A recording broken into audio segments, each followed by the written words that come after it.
स्त्री संग से संक्षुब्ध शक्ति के आवेश पर्यंत जहां आनंद शक्ति का समावेश होता है, वहां तक जो ब्रह्म तत्व के सदृश सुख मनुष्यों को होता है, वह सुख भी आत्मा का ही है।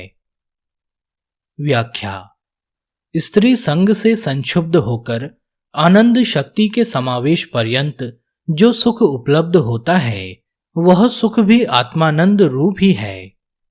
इसीलिए कहा भी गया है, न तो सृष्टि लिंग से उत्पन्न होती है और न भग से और न वीर्य से, किंतु आनंद उल्लास से उल्लसित शक्ति अपने आप आत्मा से ही आत्मा का सृजन करती है।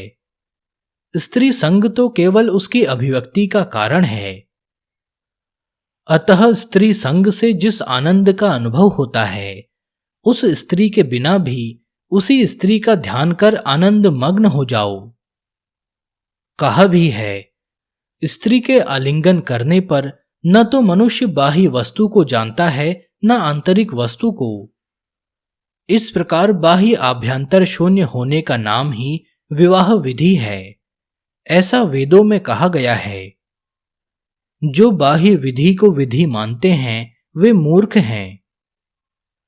हे देवेशी, लेहन, मुखासव का आस्वादन, मंथन, आलिंगन, अकोट, पुनः पुनः मर्दन, नख छतादि आदि स्त्री के साथ पूर्व अनुभूत सुख के स्मरण से स्त्री के अभाव में भी सुख की बाढ़ आ जाती है।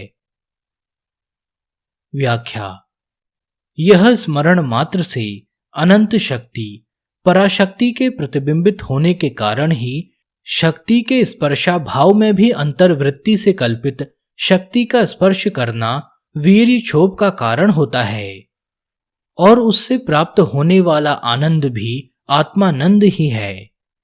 ऐसा अभिनव गुप्त पाद का मत है।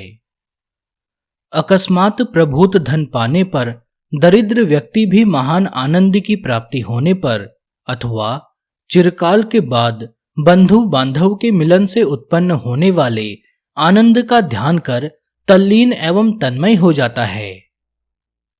भोजन और पान से उत्पन्न उल्लास, रस और आनंद के विजृंभण से पूर्णता की अवस्था की भावना करे, उससे महान आनंद होगा। व्याख्या: भूख तथा प्यास की निवृत्ति करने वाले भक्ष्य, भोज्य, लेह, पेय और चोष्य, अन्न आदि तुष्टि, पुष्टि और क्षुत से निवृत्त होकर के शरीर में रस का वर्धन कर आनंद उत्पन्न करते हैं और नाड़ियों की रुक्षता मिट जाती है।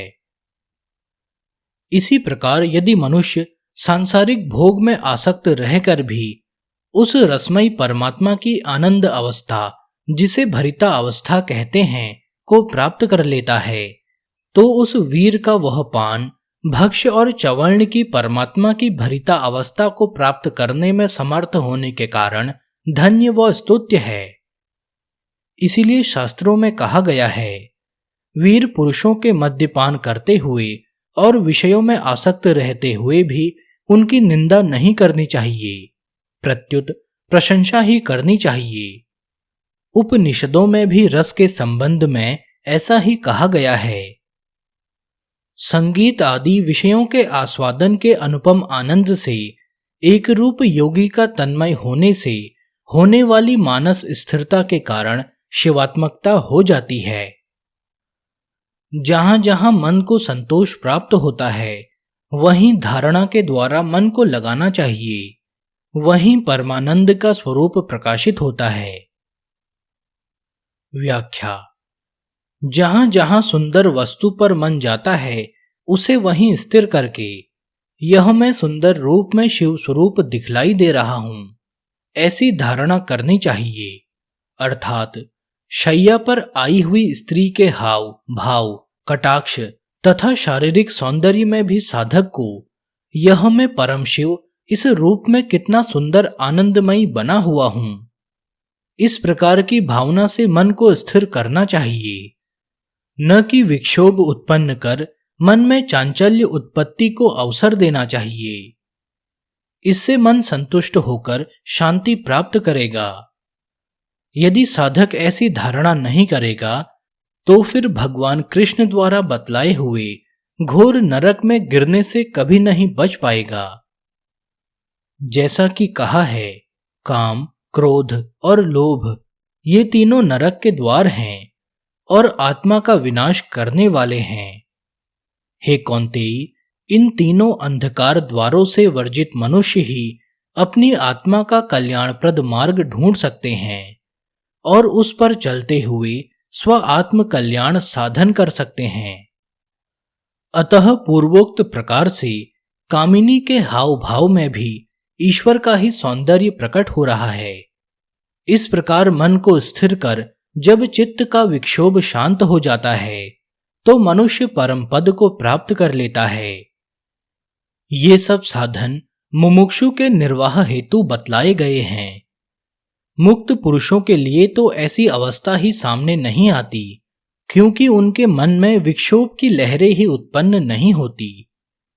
उनके मन में तो 6 प्रकार की समाधि का परिपाक हो जाने के कारण साक्षात्कार रूप सप्तम समाधि प्राप्त हो जाने पर मन के सारे विक्षोभ शांत हो जाते हैं।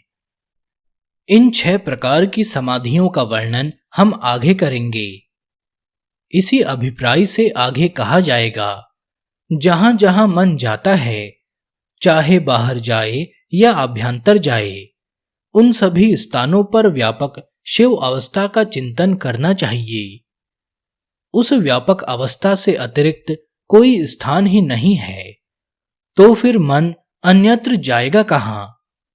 क्योंकि जब सब कुछ शिवमय है तो उसके लिए चलकर जाने के लिए अन्यत्र कोई स्थान ही नहीं है। देह विस्मृति होने पर भी चैतन्य विमर्श की भावना के कारण उस विरक्त महात्मा को भोग की आसक्ति अच्छी नहीं लगेगी। ऐसा आचार्यों ने कहा है कि देहाभिमानियों को ही भोग आसक्ति होती है। मुक्त पुरुष में तो देह अभिमान न होने के कारण भोग विषय की रुचि ही उत्पन्न नहीं होती। कदाचित किसी योगी के प्रबल प्रारब्ध कर्म शेष रह जाने के कारण भोग आसक्ति हो जाए तो वह अपवाद स्वरूप ही है। परमार्थतः योगी भोग आसक्ति रहित ही होते हैं। निद्रा के न आने पर तथा बाह्य विषयों का दर्शन नष्ट हो जाने पर जो मनोगोचर अवस्था है वही परादेवी के रूप में प्रकाशित होती है। व्याख्या: यह शांभवी भूमिका है। यथा योग वासिष्ठ दर्शन में भी कहा गया है, निद्रा के आदि में तथा जागृत अवस्था के अंत में जो भाव उत्पन्न होते हैं, उस भाव का चिंतन करता हुआ मनुष्य साक्षात अक्षय आनंद का अनुभव करता है। सूर्य तथा दीपक आदि के तेज से चित्रित आकाश में दृष्टि को लगाना चाहिए, वहीं स्व आत्म स्वरूप प्रकाशित होता है। व्याख्या: साधक दिन में ऊपर या नीचे स्थित बाह्य महाकाश में आतप के प्रकाश से चितकबरा होने पर तथा रात्रि में चंद्रमा की चांदनी से चंद्रमंडल के भीतर और बाहर महाकाश में शबलित होने पर तथा घर के एक देश में रखे हुए दीप मंडल के अंदर व बाहर व्यापक कमरे के आकाश में उसकी ज्वाला के प्रकाश से प्रकाशित चित्र पर दृष्टि को बांधने से निर्मेष दृष्टि बंधन करके तत्व पर संयम करने से स्व आत्म स्वरूप सर्वभुवनत्रय को चैतन्य आकाश में ज्ञान दृष्टि से देखता है। जैसा कि भगवान पतंजलि ने अपने योग सूत्र में कहा है, सूर्य में संयम करने से त्रिभुवन का ज्ञान तथा चंद्र में संयम करने से तारा व्यूह का ज्ञान। इस प्रकार तेज के अभाव में भी केवल निर्मल आकाश मात्र में दृष्टि बंधन कर धारणा करने का उपाय आगे बतलाया जाएगा। वस्तुतः तो निर्मल आकाश में ही धारणा करनी चाहिए, जिससे आकाश से भी व्यापक शिव तत्व का साक्षात्कार होगा। किसी किसी आचार्य का तो यह मत है कि सूर्य, चंद्र और दीपक में धारणा करने पर भी उस धारणा के साथ महाकाश की धारणा को भी साथ ही करनी चाहिए, जिससे चिदाकाश की भावना के कारण आत्म प्रकाश होगा। यह आत्म प्रकाश प्राप्त करना ही भावना बंधन का मुख्य उद्देश्य है। भुवंत्रय आदि ज्ञान तो इसके अवान्तर फल हैं। धारणा का मुख्य फल तो आत्म साक्षात्कार करना ही है।